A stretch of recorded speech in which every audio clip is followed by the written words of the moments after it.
Alors que tout le monde tremblait, un humble berger se leva et avec une seule pierre, il changea à jamais le destin d'Israël.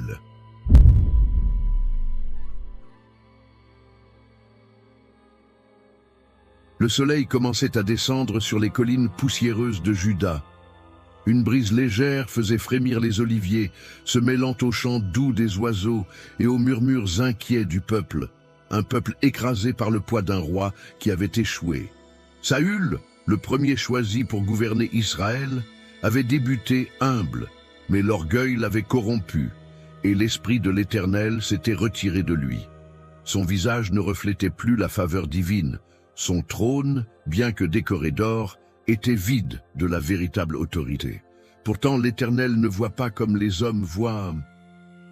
L'homme regarde l'apparence, la force, la stature, mais Dieu regarde au plus profond du cœur. Pendant que Saül se noyait dans ses propres peurs, dans un petit village appelé Bethléem, un jeune garçon à la peau claire gardait des brebis, ignorant totalement qu'un jour, il conduirait tout un peuple. Là, parmi les chants silencieux et les bêlements paisibles, se formait le cœur que Dieu avait choisi, le cœur qui allait abattre les géants. Cette chaîne existe pour vous raconter des histoires bibliques comme de grands films, fidèles aux Écritures, des récits qui touchent l'âme, ravivent la foi et révèlent le caractère d'un Dieu qui continue de lever des bergers pour renverser des géants. Restez avec nous jusqu'à la fin, car vous découvrirez le secret spirituel qui a permis à un jeune berger de vaincre un guerrier invincible et de marquer le destin d'une nation tout entière. Peut-être faites-vous face vous aussi à vos propres géants, mais cette histoire montrera que peu importe la taille de l'ennemi, ce qui compte, c'est la main du Dieu qui combat pour les siens. Saül avançait d'un pas lourd dans les couloirs de son palais. Les torches fixées au mur projetaient une lumière vacillante sur les pierres, comme pour se moquer de son ombre courbée. La couronne reposait encore sur sa tête, mais son âme était vide. Quelque chose s'était brisé en lui le jour où il avait choisi d'ignorer la voix de l'Éternel. Il avait été élu roi selon le désir du peuple, grand, imposant, semblant capable d'affronter n'importe quel ennemi. Mais sous l'armure et la stature se cachait un cœur fragile, plus soucieux de son image que d'obéir à Dieu. Le prophète Samuel, déjà âgé, portait le poids amer de cette déception sur ses épaules fatiguées. C'est lui qui avait versé l'huile sur la tête de Saül, qui avait cru en sa mission, placé son espérance dans ce roi pour qu'il gouverne Israël avec droiture. Mais l'impatience de Saül à Gilgal, lorsqu'il avait offert des sacrifices au lieu d'attendre Samuel, fut la première fissure. Puis son avidité, en épargnant Agag et en gardant les meilleurs troupeaux des Amalécites, scella son sort. Samuel le confronta alors avec des paroles glaciales. L'Éternel trouve-t-il autant de plaisir dans les holocaustes et les sacrifices que dans l'obéissance à sa voix? Obéir vaut mieux que le sacrifice. Et à cet instant, l'Esprit de Dieu se retira de Saül. Ce jour-là, Samuel pleura amèrement pour Saül. Nuit après nuit, il éleva sa voix fragile dans sa chambre, priant un ciel qui restait douloureusement silencieux. Jusqu'au jour où, en plein milieu de ses sanglots, la voix de l'Éternel rompit ce silence. « Combien de temps pleureras-tu, Saül, alors que je l'ai rejeté pour qu'il ne règne plus sur Israël? Remplis ta corne d'huile et va. Je t'envoie chez Isaïe à Bethléem, car j'ai vu parmi ses fils un roi. » Samuel frissonna. Oindre un autre roi, alors que Saül était toujours vivant, c'était risquer la mort. Si le roi actuel apprenait cette manigance divine, il n'hésiterait pas à les tuer tous deux. « Comment irai-je? Si Saül l'apprend, il me fera mourir, balbutia Samuel. Mais l'Éternel répondit, « Prends avec toi une génisse et dis, « Je viens pour offrir un sacrifice à l'Éternel. » Invite Isaïe au sacrifice, et je te ferai savoir ce que tu devras faire. Ainsi Samuel se mit en route vers Bethléem. À chaque pas, la poussière se soulevait sous les sabots de sa mule, tandis que ses yeux restaient fixés à l'horizon, partagés entre la peur et l'obéissance. Quand il arriva dans la petite ville, les anciens accoururent à sa rencontre, tremblants. « Ta venue est-elle pacifique, homme de Dieu ?» demandèrent-ils, car la venue d'un prophète annonçait souvent un jugement. Samuel les calma d'un geste doux. « Oui, je viens en paix. Je viens pour offrir un sacrifice à l'Éternel. Sanctifiez-vous et venez avec moi au sacrifice. » Ésaïe, un homme au visage tanné par le soleil et aux mains usées par la terre, réunit ses fils. Ils défilèrent devant Samuel, en commençant par Eliab, l'aîné. Il était grand, avec une allure noble, un regard ferme qui rappelait Saül. Quand Samuel le vit, il pensa « Certainement c'est lui que l'Éternel a choisi. » Mais Dieu parla à son cœur d'une voix grave. « Ne considère pas son apparence ni sa taille, car je l'ai rejeté. L'homme regarde à ce qui frappe les yeux, mais l'Éternel regarde au cœur. » Puis passa Abinadab, puis Shamma, puis encore 4 autres fils. Samuel les observa attentivement, mais l'esprit ne le poussa vers aucun d'eux. Finalement, il lança à Isaïe un regard intrigué. « Ce sont là tous tes fils ?» Isaïe se gratta la barbe, gêné. Il reste encore le plus jeune, mais il garde les brebis. Samuel sourit presque, les voix de Dieu étaient toujours si étonnantes. « Envoie le chercher, car nous ne nous mettrons pas à table avant qu'il ne soit venu ici. » Alors un messager courut à travers les champs. Au loin, parmi les bêlements, un jeune garçon à la peau rosée et aux yeux brillants jouait de la flûte. Ses pensées étaient tournées vers Dieu, qui avait été son unique compagnie durant tant de nuits à protéger le troupeau des lions et des loups. Quand le messager l'atteignit, David laissa tomber son bâton, essuya ses mains sur sa tunique et suivit, sans comprendre l'urgence. Lorsqu'il entra, un silence respectueux se fit. Le jeune berger resta figé devant Samuel, le cœur battant fort. Le vieux prophète le regarda, les yeux embués de larmes, non pas de douleur, mais parce qu'il reconnaissait la main de Dieu, c'est lui. L'Éternel le confirma d'un murmure qui sembla faire vibrer l'air. Samuel prit la corne d'huile et la versa sur la tête de David. L'huile coula dans ses cheveux, sur son visage surpris, jusqu'à son torse. Et à cet instant, l'Esprit de l'Éternel saisit David avec puissance. Et même si la cérémonie était simple et discrète, tout le ciel la contemplait avec révérence. Personne ne comprit vraiment la portée de ce moment, mais David sentit quelque chose de nouveau s'allumer en lui, comme une flamme douce qui lui insufflait une force inconnue. Dieu avait rejeté un roi à cause de sa désobéissance, et maintenant il choisissait un berger pour la pureté de son cœur.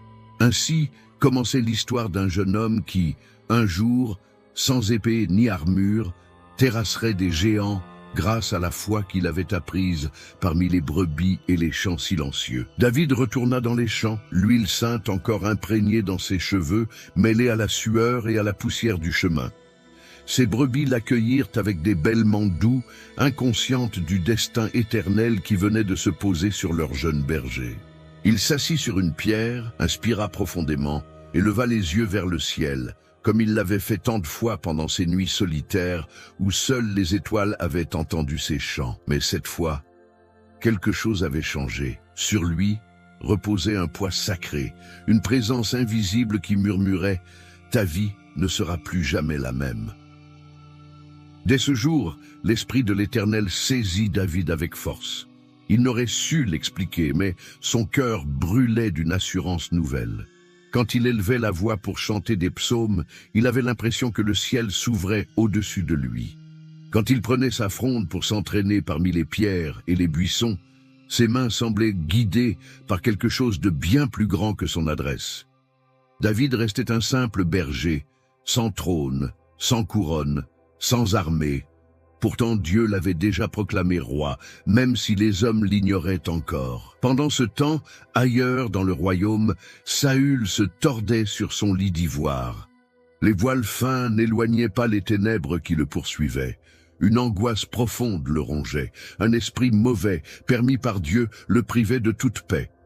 Ses serviteurs l'observaient avec crainte lorsqu'il changeait soudainement d'expression, criait vers des ombres, sursautait ou brisait des objets dans des accès de colère. Parfois, il se mettait même à pleurer sans raison. C'était le jugement silencieux d'un Dieu qui s'était retiré. Les conseillers chuchotaient entre eux, jusqu'à ce que l'un d'eux ose parler. « qu'on cherche quelqu'un qui sache jouer de la harpe. Quand cet esprit malin viendra sur toi, il jouera, et tu seras soulagé. » Le roi, épuisé, acquiesça. « Cherchez-moi un tel homme. » Ainsi, sans que David ne le sache, Dieu ouvrait une porte dans le plus puissant des palais d'Israël, non par des armées, mais par de simples cordes et mélodies. Un serviteur dit alors, « J'ai vu un fils d'Isaïe de Bethléem qui sait jouer. C'est un homme courageux, un guerrier, qui parle avec sagesse, belle d'aspect, et l'Éternel est avec lui. » Alors Saül envoya des messagers à Isaïe. « Envoie-moi ton fils David, celui qui est avec les brebis. » Ainsi, un jour, David laissa son bâton, prit sa harpe de bois et partit avec du pain, une outre de vin et un chevreau pour le roi. Il ignorait que chacun de ses pas le menait droit au cœur du destin que Dieu avait tracé pour lui avant même sa naissance. Quand David entra dans le palais, ses yeux s'écarquillèrent d'émerveillement. De hautes colonnes ornées d'or, des tentures teintes de pourpre, l'odeur de l'encens remplissant les vastes salles, c'était un univers si différent de ces collines paisibles. Et là, sur le trône, se trouvait Saül, l'homme qui un jour chercherait à le tuer. Mais pour l'instant, David ne voyait qu'un roi tourmenté, un homme vide implorant le soulagement. David s'assit avec sa harpe. Ses doigts commencèrent à effleurer les cordes, faisant naître des notes douces, semblables à un ruisseau glissant sur des pierres lisses. Puis sa voix s'éleva avec un psaume, des paroles qu'il avait composées dans la solitude. « L'Éternel est ma lumière et mon salut. De qui aurais-je peur? L'Éternel est le refuge de ma vie. Qui craindrais-je » Et il se passa quelque chose d'extraordinaire. Le visage de Saül changea. Ses mains cessèrent de trembler. Ses yeux troublés trouvèrent enfin du repos. Chaque fois que cet esprit mauvais le tourmentait, on appelait David, qui pinçait sa harpe et calmait la tempête. Ainsi, sans titre ni honneur public, David commença à servir le royaume, déjà oint par Dieu, mais encore inconnu du peuple. N'est-ce pas pareil pour nous?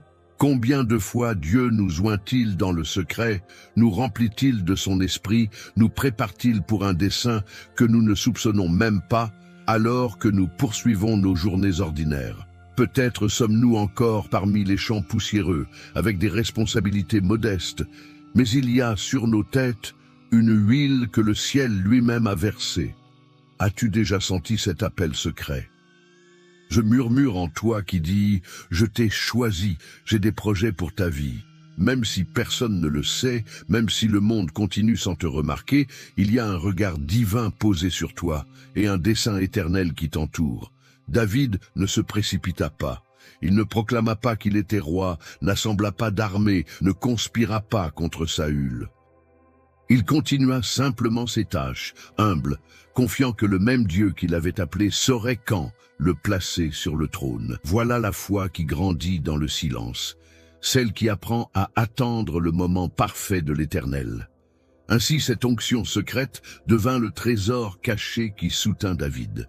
Lorsque viendraient les jours sombres, quand des lances seraient lancées contre lui, quand il devrait se cacher dans des cavernes, quand sa vie tiendrait à un fil, cette huile invisible continuerait de murmurer « Tu es à moi, je t'ai choisi, et ma promesse ne faiblira pas. » Le palais de Saül résonnait de 1000 échos, des pas pressés de serviteurs, le tintement des coupes de bronze, des chuchotements entre généraux et conseillers qui craignaient pour l'avenir du royaume. Pourtant, derrière toute cette splendeur, le cœur du roi était un gouffre sans fond. Nuit après nuit, il se débattait avec des rêves agités, des cauchemars sans nom. L'esprit de l'Éternel s'était retiré de lui, et à sa place, un esprit tourmentant permis par Dieu s'était installé, lui volant toute paix. Pendant ce temps, David marchait dans ses couloirs avec l'humilité de celui qui savait qu'il n'était qu'un invité. Ses mains, habituées au bâton de berger, couraient maintenant sur les cordes de la harpe, faisant naître des mélodies qui semblaient venir tout droit du ciel. Chaque fois que l'angoisse de Saül devenait trop forte, les gardes faisaient chercher David, et il venait sans hésiter. Ses doigts dansaient doucement, Ses lèvres chantaient d'anciens psaumes, et peu à peu le visage du roi changeait. Ses yeux hantés trouvaient un repos fragile, et la paix revenait dans la pièce. Il y avait pourtant quelque chose de profondément ironique dans cette scène. David, secrètement oint pour remplacer Saül, était là pour le servir, apaiser son esprit brisé, soutenir par sa musique celui que Dieu avait déjà rejeté. Que pouvait bien ressentir le cœur du jeune berger en voyant le roi d'Israël s'effondrer jour après jour? Peut-être qu'au cœur de ses prières silencieuses, la nuit, David suppliait Dieu d'avoir pitié, de rendre à Saül ne serait-ce qu'un instant de clarté, car il savait que son heure n'était pas encore venue. Dieu l'avait choisi, oui, mais lui avait aussi appris à attendre. David ne portait pas de couronne, n'avait pas d'épée royale, ni de bouclier orné d'armoiries dorées. Il s'habillait encore comme un simple berger, vêtu de vêtements imprégnés de la poussière de Bethléem. Et pourtant, là, au cœur du palais, c'était lui qui maintenait le royaume en vie avec ses chants. Saül ne comprenait pas, mais chaque fois qu'il entendait la voix de David, quelque chose de l'esprit qu'il avait autrefois habité semblait revenir, ne serait-ce qu'un court instant. C'était un soulagement venu d'en haut, une guérison que seule la présence de Dieu pouvait offrir. Parfois, après avoir joué, David sortait dans la cour du palais et levait les yeux vers le ciel nocturne. Ses yeux retrouvaient les mêmes étoiles qui l'avaient tant de fois accompagné dans les champs de son père. Là, parmi les colonnes majestueuses et les jardins parfumés, il fermait les yeux et se souvenait du murmure du vent sur les collines de Juda, du bêlement de ses brebis, du doux clapotis du ruisseau où il chantait des psaumes qu'aucune oreille n'entendait, sinon celle de Dieu. Son cœur ne s'enorgueillissait pas d'être si proche du trône. Au contraire, il restait petit, humble, ancré en celui qui l'avait choisi quand il n'était encore qu'un jeune gardien de troupeau. Dieu a une manière bien à lui de préparer ses serviteurs. Il ne les place pas d'emblée sur un trône, ne les entoure pas d'abord de foules en liesse. D'abord, il les forme dans la solitude, dans le silence des tâches simples. David avait appris à affronter lions et ours pour protéger ses brebis. Maintenant, sans s'en rendre compte, il apprenait à porter avec patience le poids d'un royaume blessé, à entendre le murmure de l'esprit même dans les couloirs sombres du palais. Chaque note qui sortait de sa harpe était comme un fil qui tissait son avenir, une étape de plus dans le plan que Dieu avait préparé. Peut-être as-tu déjà ressenti cela dans ta propre vie. Peut-être sers-tu fidèlement dans des lieux où personne ne te voit, en utilisant des dons qui paraissent insignifiants, comme la harpe de David, pour soulager des souffrances qui ne sont même pas les tiennes. Qui remarque tes efforts? Qui applaudit ta fidélité? Peut-être personne sur cette terre. Mais il y a des yeux célestes qui voient tout, des oreilles divines qui entendent chaque mélodie que tu joues, chaque mot de réconfort que tu offres, chaque acte d'obéissance accompli dans le secret. Dieu utilise ces petites compétences discrètes pour ouvrir des portes immenses, même si, au début, cela ne semble pas évident. Pendant que David jouait, les rumeurs se répandaient dans le royaume. Certains disaient qu'il y avait une étrange lumière dans les yeux du jeune homme. D'autres murmuraient que sa musique avait un pouvoir surnaturel. Mais personne ne connaissait le véritable secret. L'Esprit de l'Éternel était avec lui. Voilà pourquoi les ténèbres reculaient quand David chantait. Ce n'était pas qu'une question de talent, ni de voix bien posée, ni de doigts agiles. C'était la présence même de Dieu qui passait à travers un cœur entièrement soumis. Ainsi, les jours s'écoulaient. Saül, bien qu'il trouve un soulagement temporaire, ne cherchait pas Dieu dans un repentir sincère. Son cœur restait dur, rongé par des peurs qui allaient bientôt devenir une jalousie meurtrière.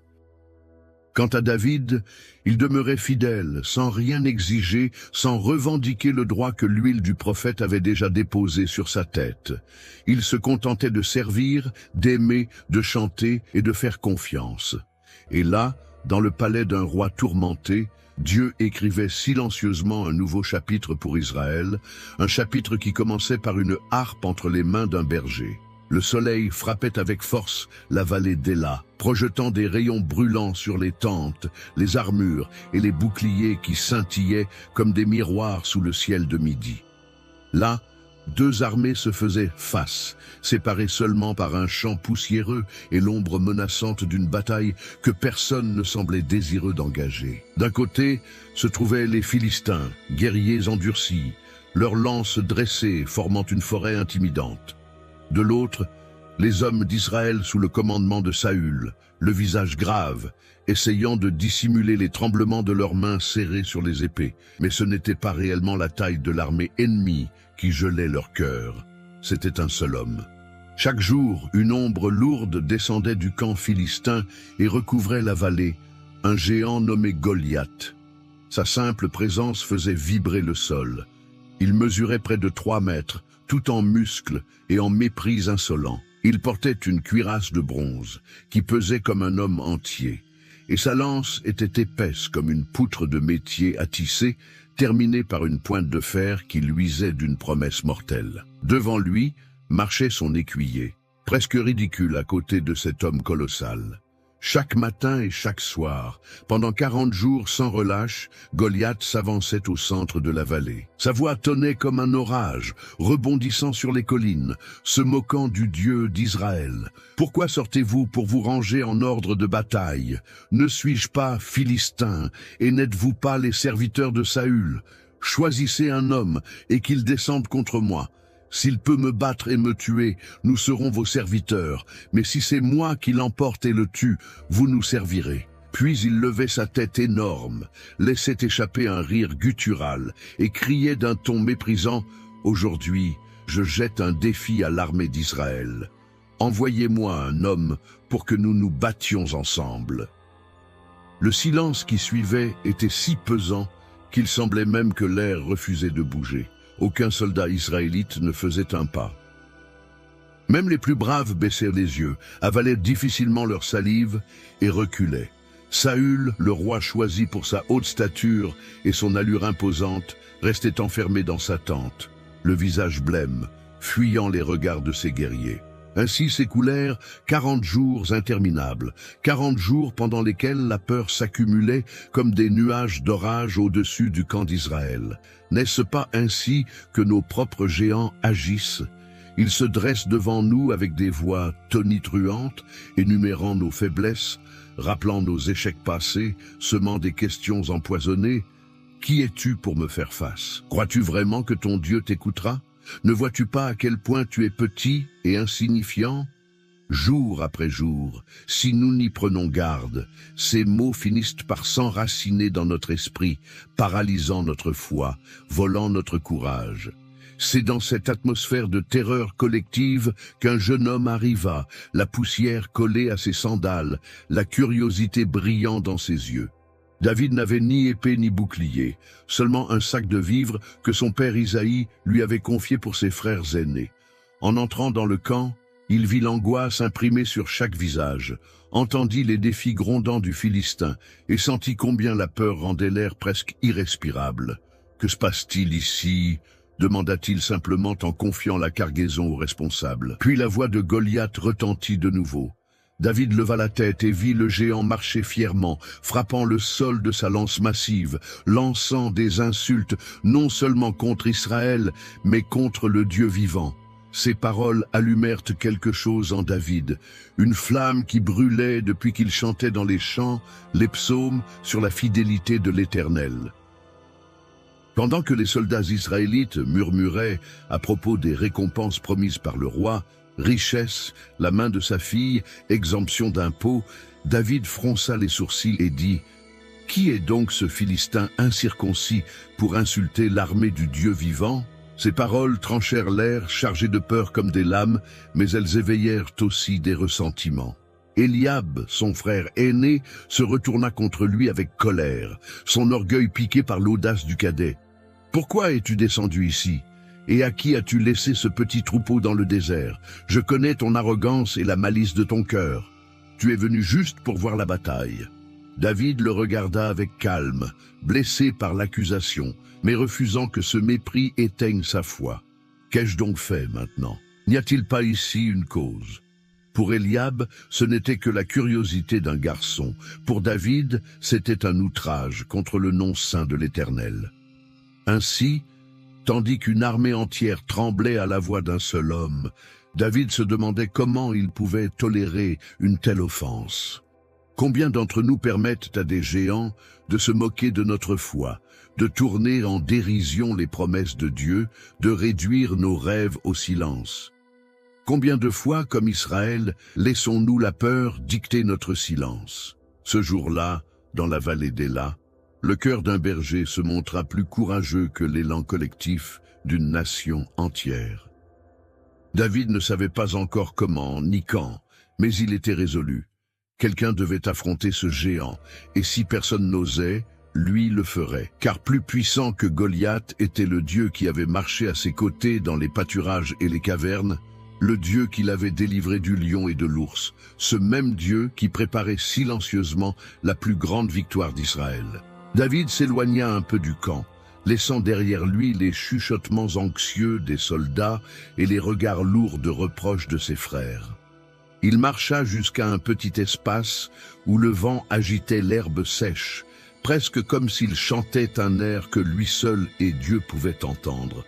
Là, il s'agenouilla, ferma les yeux et inspira profondément. Son esprit se mit à vagabonder vers des jours plus simples, où il n'y avait ni armée ni géant, seulement des brebis et la douce voix du Seigneur. Il se souvint des nuits froides sur les collines, quand il s'enveloppait dans un vieux manteau pour combattre le gel, tout en surveillant le troupeau. Il se rappela les yeux brillants d'un lion qui avait osé saisir un agneau, et comment la peur s'était transformée en flamme dans sa poitrine, le poussant à courir, frapper l'animal et arracher l'agneau de sa gueule ensanglantée. Il revit le grognement grave d'un ours, le craquement des branches sous son poids, et les battements précipités de son cœur alors qu'il se dressait contre lui, armé seulement de son bâton et d'une foi tremblante dans le Dieu d'Israël. Chaque fois, l'Éternel était là, il ne l'avait jamais laissé seul. C'est ainsi que la foi de David s'était construite. Non sur les champs de bataille, mais dans les pâturages silencieux, où il n'y avait pas d'applaudissements, et où seules les étoiles étaient témoins. Là, il avait appris à faire confiance, à écouter cette voix douce qui lui disait « Ne crains pas, car je suis avec toi ». Alors maintenant, en entendant un géant insulter l'armée du Dieu vivant, son cœur ne reculait pas, il s'enflammait. De retour vers le camp, un messager du roi l'intercepta. Les paroles audacieuses de David étaient déjà parvenues aux oreilles de Saül, qui s'accrochait désespérément à la moindre lueur d'espoir. En entrant dans la tente royale, David vit l'homme qu'Israël avait choisi pour sa taille et son allure impressionnante. Saül était assis, le visage creusé par l'anxiété, les yeux perdus. David inclina la tête, puis parla avec une assurance qui surprit tout le monde, que personne ne perde courage à cause de ce Philistin. Ton serviteur ira se battre contre lui. Un silence lourd envahit la tente. Saül le détailla des pieds à la tête, juste un garçon, sans cicatrice de guerre, avec des mains encore imprégnées de l'odeur des champs. « Oh, tu ne peux pas aller contre ce Philistin », dit le roi d'une voix lasse. « Tu n'es qu'un jeune homme, et lui est un guerrier depuis sa jeunesse. » David prit une grande inspiration et laissa parler ses souvenirs. « Ton serviteur faisait paître les brebis de son père. Quand un lion ou un ours venait et prenait un agneau du troupeau, je courais après lui, le frappais et arrachais l'agneau de sa gueule. S'il se dressait contre moi, je le saisissais par la crinière, le frappais et le tuais. Ton serviteur a tué le lion et l'ours. Ce Philistin incirconcis sera comme l'un d'eux, car il a insulté l'armée du Dieu vivant. » Puis sa voix devint presque un murmure tremblant, d'une certitude inébranlable. « L'Éternel qui m'a délivré de la griffe du lion et de la patte de l'ours me délivrera aussi de la main de ce Philistin. » Saül le fixa longuement. Quelque chose dans les yeux de ce berger le convainquit, peut-être une étincelle qu'il avait lui-même perdue depuis longtemps. Finalement, le roi hocha la tête. « Va, et que l'Éternel soit avec toi. N'est-ce pas ainsi que naît le vrai courage? Il ne naît pas de l'absence de peur, mais du souvenir vivant de toutes les victoires que Dieu a déjà remportées pour nous quand personne ne regardait. Chaque problème surmonté, chaque larme que Dieu a essuyée, chaque prière exaucée en secret, ce sont les briques qui bâtissent une forteresse en nous. Ainsi, quand le géant se dresse, nous ne comptons pas sur notre propre force, mais sur l'historique de la fidélité de Dieu. Saül, voulant aider, ordonna qu'on apporte sa propre armure. Elle était lourde, brillante, faite pour les batailles d'un roi. On habilla David du casque et de la cuirasse de bronze, on lui donna l'épée royale. Mais quand il essaya de marcher, il put à peine garder son équilibre.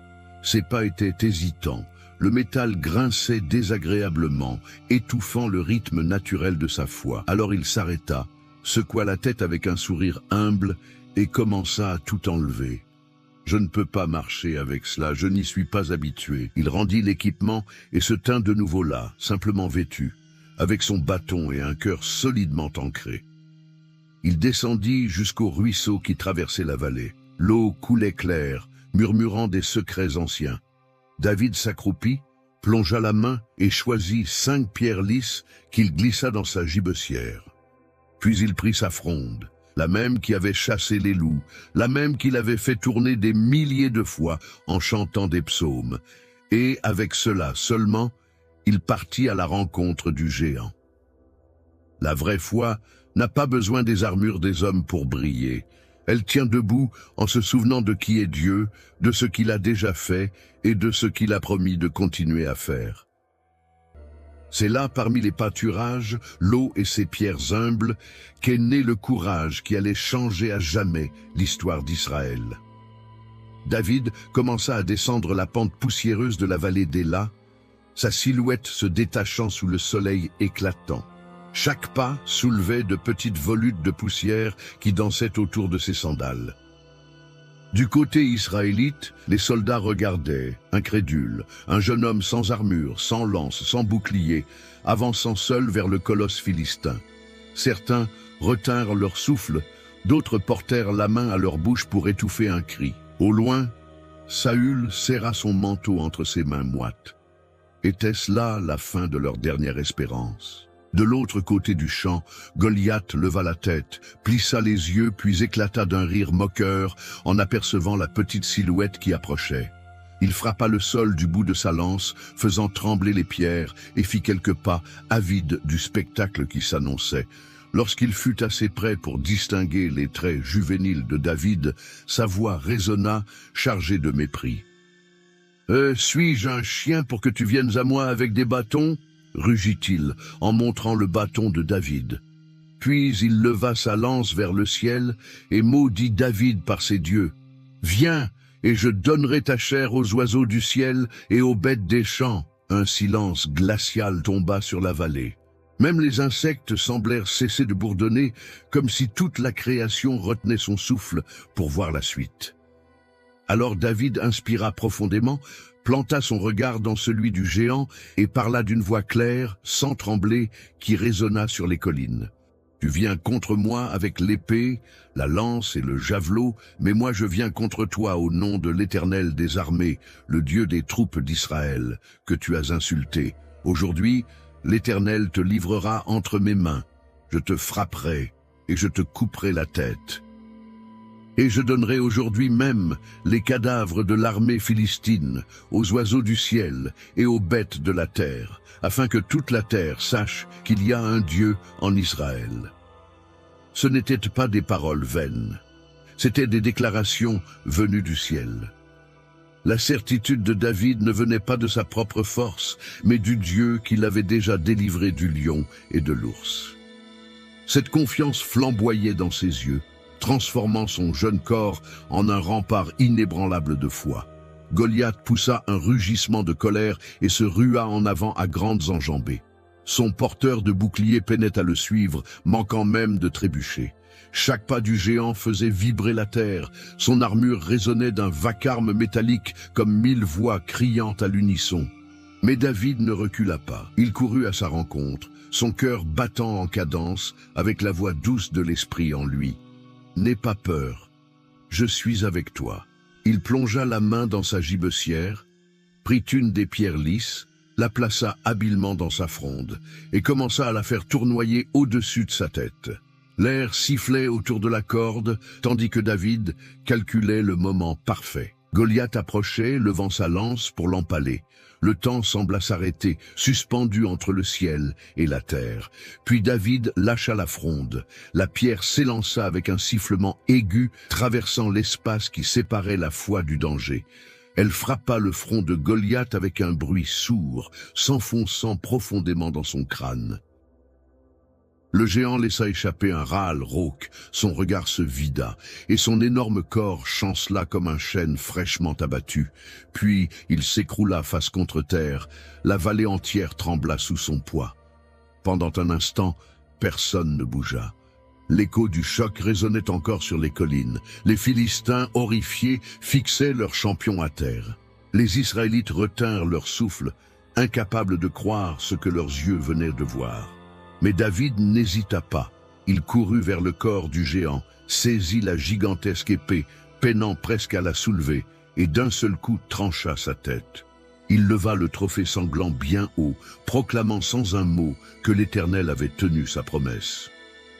Que le Dieu d'Israël n'avait pas besoin d'armées nombreuses ni d'armes imposantes pour terrasser l'orgueil. Il lui suffisait d'un cœur confiant, prêt à croire. Alors un cri puissant jaillit parmi les hommes d'Israël. Les soldats levèrent leurs épées vers le ciel et chargèrent avec un élan qu'ils n'avaient pas connu depuis 40 jours. La peur se transforma en courage, le désespoir en cri de guerre. Pour Yahvé et pour David, hurlait-il en courant vers l'ennemi. Les Philistins, voyant leur géant mort, prirent la fuite, abandonnant boucliers et lances, leurs cris résonnant longtemps après qu'ils se furent dissipés dans la poussière. Ce combat changea tout. Pas seulement parce qu'un berger avait terrassé un guerrier, mais parce que la foi pure d'un jeune homme avait restauré l'honneur de tout un peuple. David revint au camp, la tête du géant à la main, le cœur encore battant du miracle. Ses yeux se levèrent vers le ciel, sachant que cette victoire n'était pas la sienne. Elle appartenait au Dieu des armées, qui aime utiliser le petit pour confondre le grand. Au fond, ce ne fut ni l'épée qui tomba, ni la pierre qui vola qui vainquit Goliath. Ce fut le nom de l'Éternel, invoqué par des lèvres qui faisaient plus confiance à la promesse qu'à la force du bras. Ainsi se scella la légende du berger qui, avec une fronde, une pierre et une foi sans réserve, changea pour toujours le destin d'Israël. Le retour de David au camp ressemblait à une parade improvisée. Les soldats sortirent de leur tente, le visage illuminé, frappant leur poitrine en signe d'honneur, certains laissant même couler des larmes longtemps retenues. Le jeune berger avançait, tenant la tête du géant comme la preuve vivante de la puissance de son Dieu.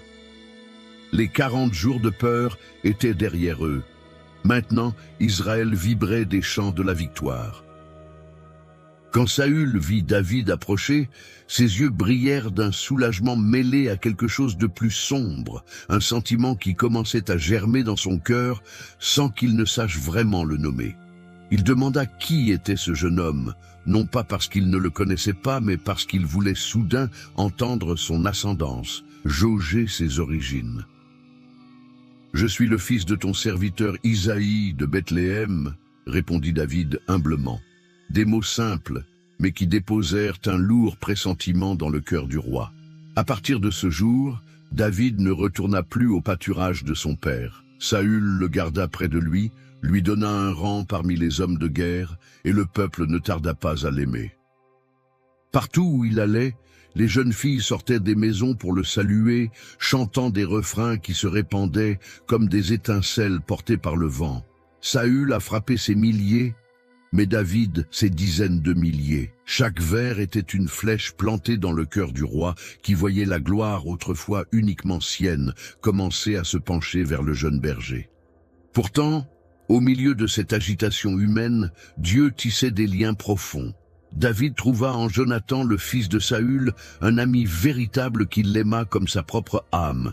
C'était un amour pur, né non des calculs politiques, mais de la reconnaissance mutuelle de deux cœurs courageux et loyaux. Jonathan fit alliance avec David, lui donnant son manteau, son épée, son arc et sa ceinture, comme pour dire qu'il voyait la main de Dieu sur David plus encore que sur son propre sang royal. Mais cette amitié allait bientôt être mise à l'épreuve. Les chants des femmes, qui avaient d'abord rempli les rues de joie, allaient devenir des échos venimeux, alimentant la folie d'un roi qui ne supportait pas l'idée d'être remplacé. Ainsi commença une poursuite meurtrière qui marquerait David à jamais. Et car celui qui est fidèle dans les petites choses n'attire pas seulement la faveur de Dieu, il attire souvent aussi l'envie et la fureur des hommes. L'histoire de David et Goliath ne s'est pas terminée avec le corps du géant étendu dans la poussière, ni avec les chants de victoire qui résonnèrent dans tout Israël. Ce n'était que le premier chapitre d'un long voyage, un voyage tracé par les larmes, les fuites et des promesses qui ne pouvaient pas échouer. Car la véritable bataille de David n'était pas contre Goliath, mais contre la jalousie brûlante d'un roi qu'il avait servi avec un cœur loyal. Bientôt, le même palais où David avait pincé sa harpe pour calmer l'esprit tourmenté de Saül allait se transformer en un labyrinthe de regards soupçonneux et de lances lancées avec l'intention de tuer. Le berger qui avait fait tomber un géant avec une simple pierre deviendrait un fugitif, vivant dans des cavernes, supportant les trahisons, dépendant encore plus du Dieu qu'il avait appelé en secret. Chaque pas qui semblait l'éloigner du trône rapprochait en réalité son cœur du caractère que Dieu voulait forger plus que tout. Peut-être as-tu toi aussi déjà terrassé un Goliath dans ta vie. Peut-être as-tu vu des victoires et des miracles que seul le ciel pouvait écrire. Mais cela ne signifie pas que le chemin est terminé. Souvent, Dieu permet que juste après nos plus grands triomphes viennent des épreuves encore plus grandes, car plus important que de poser une couronne sur notre tête, c'est de façonner un cœur selon le sien. N'aie pas peur si, après ton chant de victoire, tu entends les chuchotements de l'ennemi. Le même Dieu qui s'est tenu avec toi dans la vallée se tiendra aussi à tes côtés dans le désert. Si cette histoire a touché ton cœur, mets un j'aime. Abonne-toi à notre chaîne et active la cloche. Ici, nous racontons les Écritures comme de grands films, toujours fidèles à la Bible, pour que ta foi grandisse et que tu connaisses mieux le Dieu vivant qui agit hier, aujourd'hui et pour toujours. Dans le prochain chapitre, tu découvriras comment David a échappé au piège du roi, même qu'il aimait et servait. Une histoire d'amitié véritable, de trahison profonde et de la main de Dieu qui ne l'a jamais abandonné. Que l'Éternel renouvelle ta foi, afin que tu puisses affronter tes propres géants sans crainte, sachant que peu importe la taille du défi, le Dieu d'Israël combat encore pour les siens. À très bientôt pour un nouveau film. Que Dieu te bénisse. Amen.